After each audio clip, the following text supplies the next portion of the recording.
Good morning, the yard. You'll always see me do a coffee cup or a hat. This is my favorite one. Live every day like it's Taco Tuesday. Well, three things in life I really, really love. One, I love the Poo-nanny. Man, I ain't gonna lie. I ain't mad at our homosexual brother, but I love the Poo-nanny. I love tacos. I love hitting that Poo-nanny when I'm eating a taco. Just saying. Tacos and Poo-nanny. Never tried it. I love football. I could watch football and eat a taco and get some Poo-nanny and be a happy man. Just saying. Try it sometime. But I digress. Hey, first of all, as usual, Clarence, awesome video, dropping some truth bombs. Man, shit, I'm gonna find myself in the dungeon too. In my opinion, the dungeon, the yard, like part of the prison called the message board. You know, it's just places to spring off at. Why do we like what we like? I'm assuming many of y'all played football, obviously. Whether you're a street ball kid, whether you were playing on organized at some level. Don't laugh. I use a lot of football and football strategy and prospects and the draft and the team dynamics into my real job, which is running teams, developing teams, believe it or not. Football's a unique game to me. I think football and baseball have a unique dichotomy of all the sports. Both have, baseball has a large roster, not as large as football, but basketball, one player, of course, can change the dynamics of a game much more, perhaps a superstar, if you would. Whereas both football and baseball have some commonalities, and I think that's why I love those two probably the most. Baseball is obviously more of a grind and a completely different type of game, but let's talk about character, guys, and what does that mean for a little while. It's a topic we don't always touch on. To me, I think the biggest thing in championship teams, and I'm gonna use those two sports, right, because of my two favorite, basically, right? I think the term character gets blown out of proportion or overdone. So, for example, you all know, some of y'all loved him, so did I, Vic, right? Post the Vic situation, we saw emphasis of Smith and TD on character, but they went almost to character like a choir boy. When I say character, I'm looking at a football character and a team dynamic character. My probably favorite coach of all time was John Madden. His rules were simple. Show up for practice on time, show up at game day and play your asses off. Dude had John Matuzak, Kenny fucking Stabler, Ted fucking Hendricks. When Ted Hendricks came to practice one day riding a white fucking stallion, butt ass naked with shoulder pads with Kenny Stabler on back. But dude played his ass off. Look at the Hall of Famers, the clip branches and all these egos. Even the Steelers, as you peel them back, they weren't all choir boys. Choir boys like the Cowboys, they only won one Super Bowl. It's not early Cowboys. The later Cowboys with Irvin, those guys, man, they weren't good boys. They weren't choir boys, but all these teams had character. Take baseball, take the Atlanta Braves. How many years did the Braves go back and forth for 20 years, right, to get one World Series one time, right? What about this team? Jock Peterson, Jorge Soler, Nazario, Acuna, flamboyant, big, maybe they don't respect the game, right? I say bullshit on the traditionalists. They respect the fuck out of the game, actually. They're high energy guys, they're team guys. Yeah, Jock Peterson with his, anemic batting average, but fucking wine club of the day, popping up 1,000 bottle of wine, chugging that bitch because you win, wearing pearls, blonde ass mullets. Good. Now, how do you balance the two? Because there's guys like Manziel over the years and Burflick and other guys. There's a fine line because what I'm looking for in players is controlled aggression, right? I'm not looking for choir boys. Go back to Lawrence Taylor. I'm not a choir boy.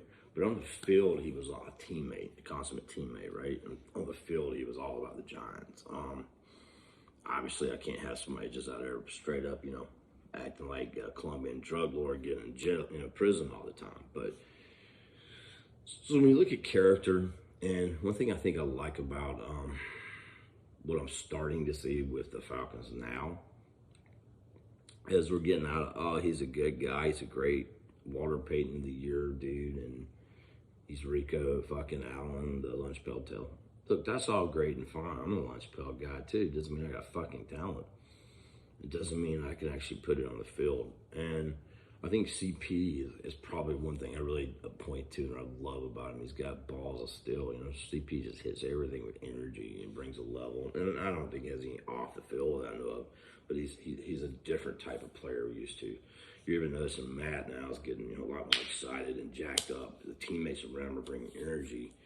And look about those Braves games for years of business, like show up for the Braves. Well, this last Braves team was wild motherfuckers. I mean, Tyler Massick was getting mobbed up, and I think so. For me, what I love about football and back to baseball is that team dynamics are so important, and that brings into the points I think Clarence just said about it. And then when you do our mock drafts and do things, sure economics matter, sure metrics matter. Obviously, the actual talent matters to a point, right? It does. But what do you see? How do their teammates get around? And I think you brought up a guy that, when we talk about all the guys in the draft, he's easily my favorite guy in the draft right now. And me and Clarence have the same too this year, believe it or not. When I watch Nakobe Dean, he's got that energetic, people rally to him. He elevates his teammates. He's a madman out there. He's a controlled madman. I see a lot of that with Brandon Smith too. I think the Cowboys right now are doing that with a former Penn State linebacker. Tom Brady, the GOAT. I mean, the fucking GOAT has got more energy, man. How many times have you seen Brady just getting some down 400-pound man his ass? Don't give a damn. So, all these things go into scouting. Obviously, we only have purview into some. We can look at character. We can look at things like that. And another thing I think that's left out, an ingredient of what makes a perfect prospect player, is smartness. You do have to be smart. And maybe the smart isn't, a PhD in rocket science. Maybe, there are a lot of good engineering students who become great football players. But you got to have football IQ. You got to have, in the case of baseball, Braves, they're a baseball IQ team. Jock Peterson's smart. Freddie Freeman's smart, Acuna smart. These guys, they see those opportunities. And so good character, football intelligence, baseball character, baseball intelligence, and talent. You got to have talent. I mean, you can't do scrubs. So, Clarence, I'm going to touch on a very important thing. He said BPA versus need. Okay, first of all, I'm not a GM, so I'm just relaying what I've read. Bill Belichick's pretty clear. His perfect and most optimal position, according to Patriots name, was the best player on the board available, right? At either a position of need is optimal or a position where I can add competition. And what does that mean? That's pretty loaded, man. And when you're carrying 2, 3 added positions, most positions, right? And you're rotating a lot of positions, like D-line, you rotate a lot. Linebackers, you rotate. You even rotate O-linemen. You rotate receivers. In my opinion, where TD always fell flat was he was too spread thin. Why fear adding, for example, an O-lineman that was beat to death on the board for fear of what? Upsetting the growth of Jalen Mayfield? Really? Now you could go, we got a need. Do you? Do you not have a need as well in some places not deep? And that would go to any position. And a lot of it depends on how the board falls off. And back to Clarence's point, subjectively, how you see it. But I guess where I like the discussions to go with this new group too, and it's something that Dunn just probably heard before we go back, is, how deep are we as a team? How many of those football character guys do we have? I still see some of the remaining remnants of the DQ kind of pissed off. I'm not Julio, couldn't get my way out of town. I see that in Debo. He doesn't look like he's inspiring play, for example. Are we really deep there? Are we deep at O-line? Really? I think we're starting to get some people in, but how are we deep? I mean, is Henny really just all pro next coming in at Mac? Obviously, D-line-esque can go through things. So these things important to me. So when I look back at them, and again, in a perfect world for me, I'd get Nakobe Dean. And Nakobe Dean has an added bonus. He's a local boy, so you get the PR aspect too. Brandon Smith, to me, I think his best football is ahead of him. Two inside guys that you wouldn't think of generate pass rush. How would they not generate pass rush? They're disruptive. They have football character. They're intelligent players. You watch them, and they have talent. Can we unleash it? Shutdown corner, I'm like, God, man, by the time you get a shutdown corner ready to go, you got to pay the bill of another guy. I mean, shit, I think the only way you really truly get shutdown corner other than luck is just go in somehow and they get 2 top 10 picks, like the Eagles right now. Like, the Eagles got, I think, back-to-back, or Giants back-to-back, one of them, or maybe both up top. Right now, honestly, one of their strategies might be just get 2 corners back-to-back, the best 2. I mean, because you need to grow them together. I mean, that sounds really silly, but it does take 2-3 years to acclimate generally, That's a justified schedule. Need-wise, yeah, I think safety's interesting. So what's the strength of the draft? We talked about a big board. So for me, and I've said this before and done this to some of you guys, just throw this out the window. I'll give you 2 areas of strength for me. Tight end. Tight ends are very deep. Move tight ends specifically, guys that can catch.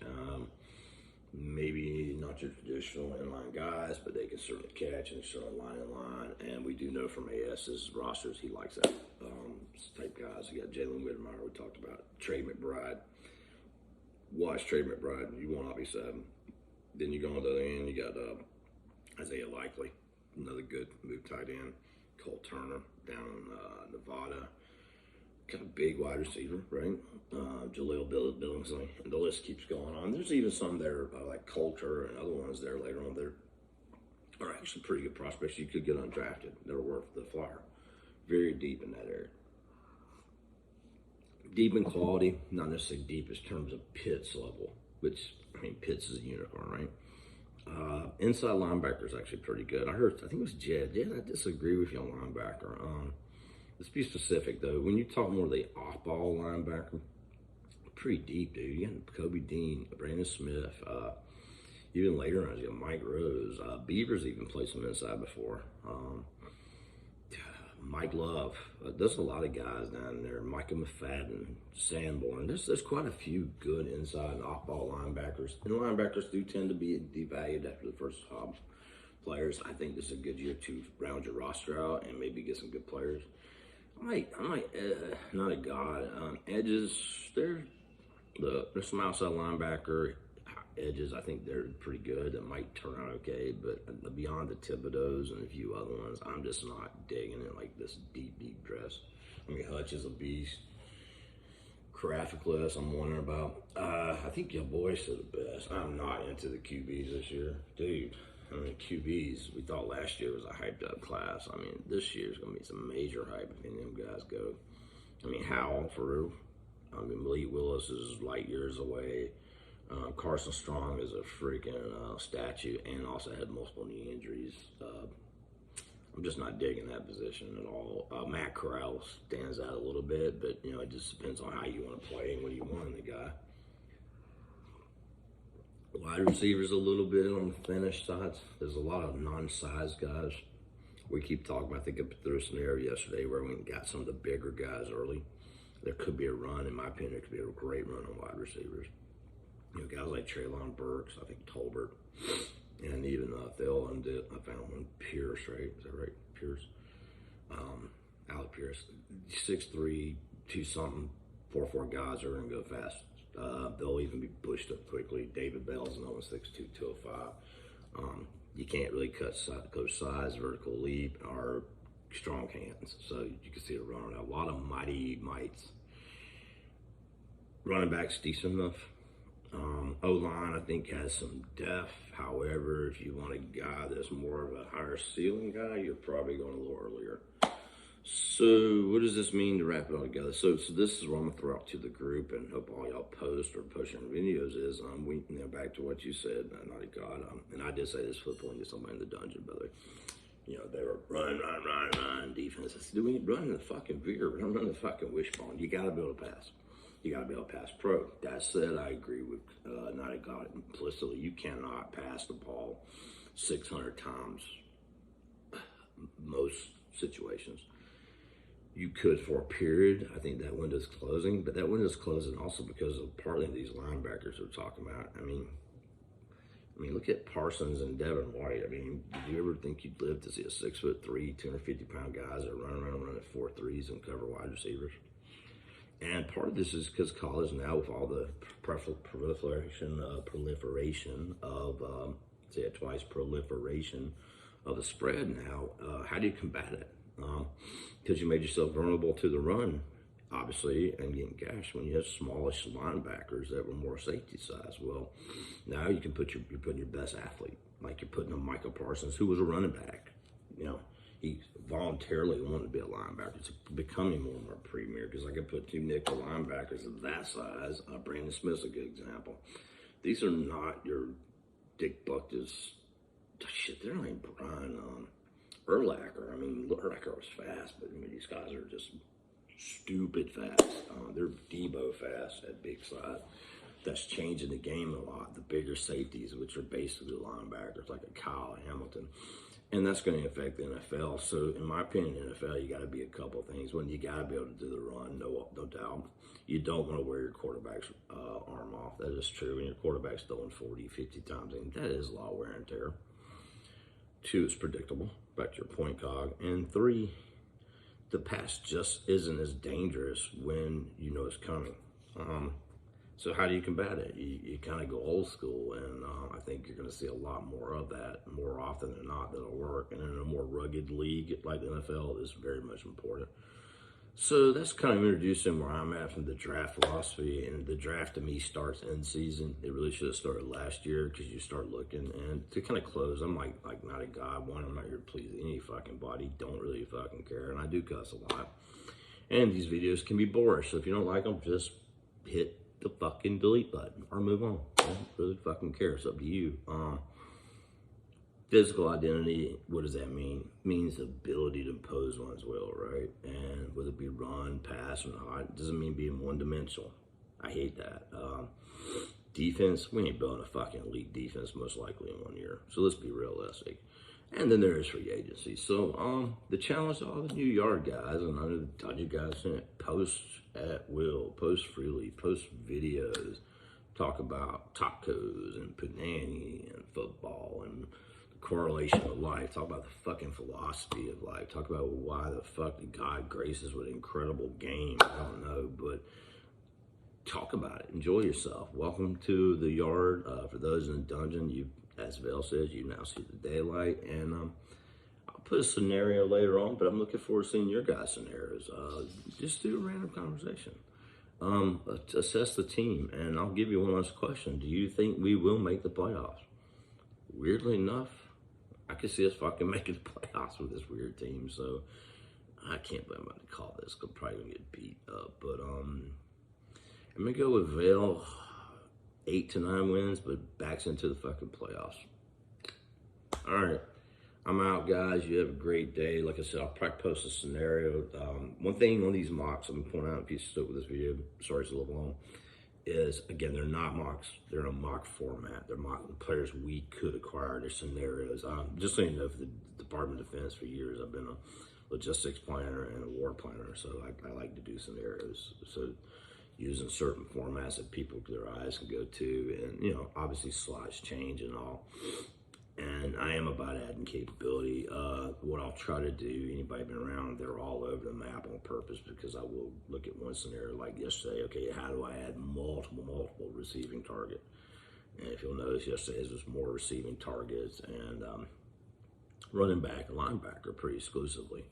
I may go, today I'm toying with, what about a secondary heavy? Because I'm not convinced going secondary heavy is the right answer. Last year we got, I think it was 3, right now, Grant, Hall, and technically the returner, whose name, which, by the way, I think he should be on offense anyway, but he's a returner. My brain's working this morning. So technically we got 3 secondary, and then Jalen Hawkins, of course, is a youngster, so second year. So I don't know on secondary. Do you overhaul? do work with the guys. So that's what I'm messing with. I've messed with O-line before. I'm still fascinated by the possibility of just sinking some resources in that O-line too. So what I'll do is I'll take these scenarios, if you would. Sometimes the same player will happen, and you get us a couple things. One, let's all know the prospects. We've had a lot of work. Because if I post the videos, a little bit of stuff, you can go to links, you can look it up. Saves you some time if you can't watch football, like rings, if you're working, right? 2, it helps me know the prospects. 3, I enjoy it. And since my job is in real life analyst and analytics, it's also, for me, I like data. I like going through macro data and coming from the top and making decisions as I bring it down. So my brain thinks in those terms. So gratuitous, probably, and I apologize if I'm overbearing with them, although I hope you enjoy them too. So anyway, you guys out. My wish to you today is that every day be like Taco Tuesday. So you have a taco, you get some Poo-nanny, and you watch some football. And may you all do all 3 at one time and wash it down with a cold beer. Gucci out.